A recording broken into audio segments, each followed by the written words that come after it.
आज का बाइबल का वचन सुक्ति ग्रंथ अध्याय 31 वचन 10 से 13, वचन 19, 20 और 30 और 31। आज का दूसरा वचन संत पौलुस का थिस्सलुनीकियों के नाम पहला पत्र अध्याय 5 वचन 1 से 6 और आज का सुसमाचार सन्मति के अनुसार अध्याय 25 वचन 14 से 30। सुक्ति ग्रंथ अध्याय 31 वचन 10 से 13, 19, 20, 30 और 31। सचरित्र पत्नी किसे मिल पाती है, उसका मूल्य मोतियों से भी बढ़कर है। उसका पति उस पर पूरा पूरा भरोसा रखता और उससे बहुत लाभ उठाता है। वह कभी अपने पति के साथ बुराई नहीं बल्कि जीवन भर उसकी भलाई करती रहती है। वह उन और सन खरीदती और कुशल हाथों से कपड़े तैयार करती है। उसके हाथों में चरखा रहा करता है, उसकी उंगलियां टकली चलाती है। वह दीन दुखियों के लिए उदार है और गरीबों को संभालती है। रूप रंग माया है और सुंदरता निसार है। प्रभु पर श्रद्धा रखने वाली नारी ही प्रशंसनीय है। उसके परिश्रम का फल उसे दिया जाए और उसके कार्य सर्वत्र उसकी प्रशंसा करे। आज का दूसरा वचन संत पौलुस का थिस्सलुनीकियों के नाम पहला पत्र अध्याय 5 वचन 1 से 6। भाइयों, आप लोग अच्छी तरह जानते हैं कि प्रभु का दिन रात के चोर की तरह आएगा। इसलिए उसके निश्चित समय के विषय में आपको कुछ लिखने की कोई ज़रूरत नहीं है। जब लोग यह कहेंगे अब तो शांति और सुरक्षा है, तभी विनाश उन पर गर्भवती पर प्रसव पीड़ा की तरह अचानक आ पड़ेगा और वे उससे बच नहीं सकेंगे। भाइयों, आप तो अंधकार में नहीं हैं जो वह दिन आप पर चोर की तरह अचानक आ पड़े।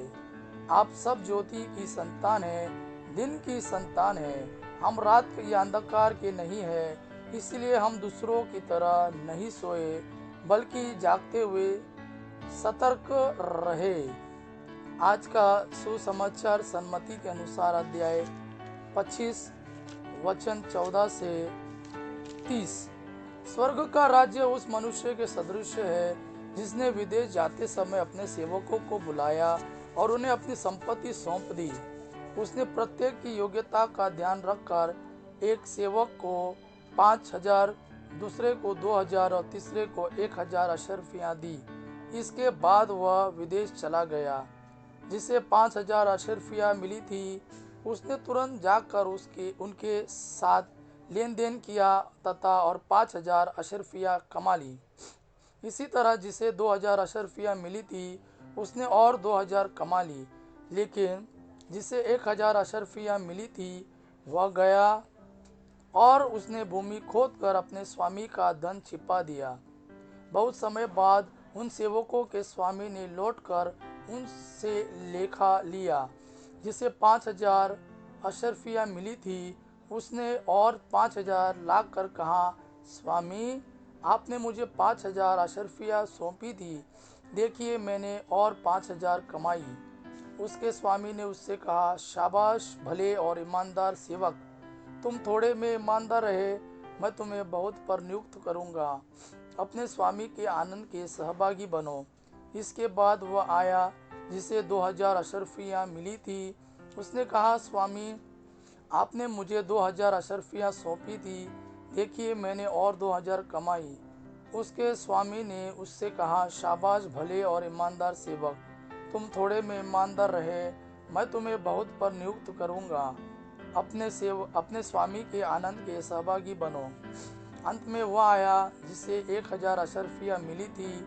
उसने कहा, स्वामी, मुझे मालूम था कि आप कठोर हैं। आपने जहाँ नहीं बोया वहाँ लूनते हैं और जहाँ नहीं बिखेरा वहाँ बटोरते हैं। इसलिए मैं डर गया और मैंने जाकर आपका धन भूमि में छिपा दिया। देखिए, यह आपका है, इसे लौटाता हूँ। स्वामी ने उसे उत्तर दिया, दुष्ट और आलसी सेवक, तुझे मालूम था कि मैंने जहाँ नहीं बोया वहाँ लूनता हूँ और जहाँ नहीं बिखेरा वहाँ बटोरता हूँ, तो तुझे मेरा धन महाजनों के यहाँ जमा करना चाहिए था। तब मैं लौटने पर उसे सूद के साथ वसूल कर लेता। इसलिए ये 1,000 अशर्फियाँ इससे ले लो और जिसके पास 10,000 है उसी को दे दो, क्योंकि जिसके पास कुछ है उसी को और दिया जाएगा और उसके पास बहुत हो जाएगा, लेकिन जिसके पास कुछ नहीं है उससे वह भी ले लिया जाएगा जो उसके पास है। और उस निकम्मे सेवक को बाहर अंधकार में फेंक दो, वहाँ वे लोग रोएंगे और दांत पीसते रहेंगे। और इस निकम्मे सेवक को बाहर अंधकार में फेंक दो, वहाँ वे लोग रोएंगे और दांत पीसते रहेंगे। यह प्रभु का वाणी है। प्रभु को धन्यवाद। आपा पिता की महिमा और पुत्र यीशु का प्रेम आप पर सदा सर्वदा बना रहे। आमेन।